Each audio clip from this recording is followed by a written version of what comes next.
Расман муҳорибаи рейтингӣ дар вазни сабук байни 11-ум рақами рейтинг Дэн Хукер бо рекорди 22-12 ва 10-ум рақами рейтинг Джейлин Тернер бо рекорди 13-5 рӯзи 4 март дар турнири UFC 285. Ассалому алайкум дӯстон, хуш омадем ба шабакаи мо. Дар навори имрӯза оиди тозатарин ва муҳимтарин хабарҳо аз ҷаҳони ММА гап мезанем. Барои пешравии мо лайкро зер карда 3-4 калима комментария нависен. мо боша наворо оғоз мекунем. Шахсоне ки аз Москва ва Московский област хоҳиши гузаштани граница дорем ва намедонем ки ба ки муроҷиат кунем, пас мо ба шумо одамони бабоварӣ, акай ғулом ва акай умедро тавсия медиҳем ки тӯли чанд сол мешавад онҳо дар ин соҳа кору фаъолият мекунанд. И бародаро шуморо аз Москва ва Московский област гирифта ба мошинҳои худ ба границаи Қазоқистон бурда меоранд. Мошинҳои и бародаро мошинҳои замонавӣ буда ҳамаи шароитҳоро доранд. Барои ҳамин худи ҳозир ба номерҳои дар рӯи экран буда ё ин ки ба WhatsApp ин номерҳо занг занен ва граница гузашта ҳуҷҷатҳои худро хуб кунен ва агар ки скидка гирифтан хоҳен, пас ҳатман аз номи канали мо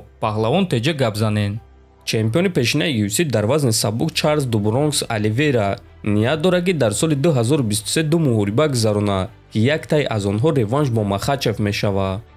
мо бояд барои худ ҳадафи калон монем. шояд ки ман моҳи май дар Амрико муҳориба гузаронам, а охири сол бошад дар Бразилия меҷангам ва ки медонад, шояд ки боз барои камарбанд.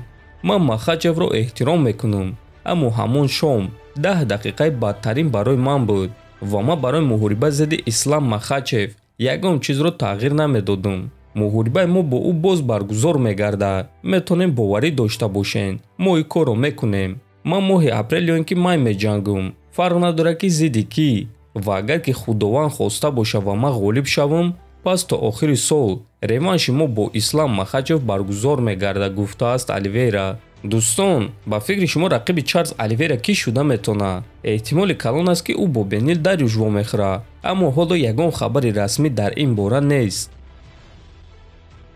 шаби гузашта якчанд сомонаҳо хабар доданд ки рақиби Фаридун Одилов иваз шуд. яке аз ин сомонаҳо сомонаи машҳур ММА Весник мебошад ки онҳо хабар доданд ки рақиби Фаридун Элмар Гасанов бо сабабҳои номаълум ба ин муҳориба баромада наметавонад ва акнун ба ҷои ӯ ба муҳориба зидди Фаридун Одилов варзишгар аз Эрон Амин Нурӣ мебарояд. дар вақти баромадани ин навор ташкилоти ACI ин чизро расман эълон кардагӣ нестанд, аммо боварӣ дорем ки ба наздикӣ эълон мекунанд. ҳамчунин сайфаи машҳур Топологи ки муҳорибаҳоро таъин мекунад, ин муҳорибаро таъин кардааст ва шумо айни замон дар рӯи экранҳои худ дида истодаен.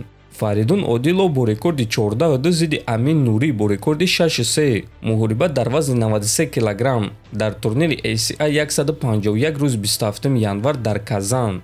Амин Нурӣ варзишгари эронии 28 сола буда рекорди 6-3 дорад ва айни замон ӯ ду мағлубияти пайдарҳам дорад, яъне дар ду муҳорибаи охирони худ шикаст хӯрдааст. ана Фаридун Одилов боша айни замон 6 ғалабаи пайдарҳам дорад.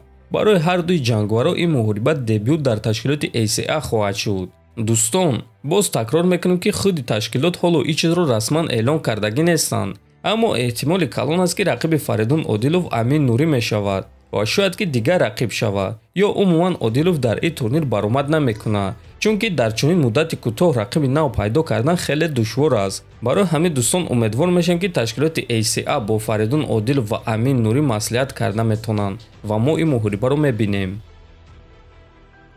тобови ҷангвари вазни 61 килограмми UFC Умар Нурмагомедов гуфт ки ягон кас бо ӯ ҷангидан намехоҳад ва ба ҷангвари вазни худ Монтел Ҷексон визов дод.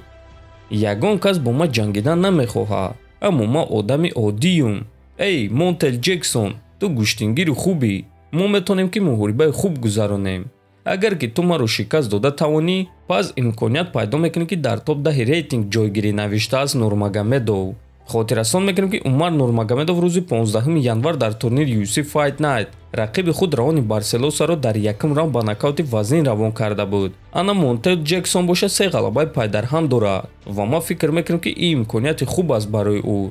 дар ҳамин ҷо дӯстон, навори мо ба анҷом мерасад. ҳатман дар канали мо обуна шавем, фикр ақидаҳотонро нависен. то боздид, хонободу сарбаланд бошен.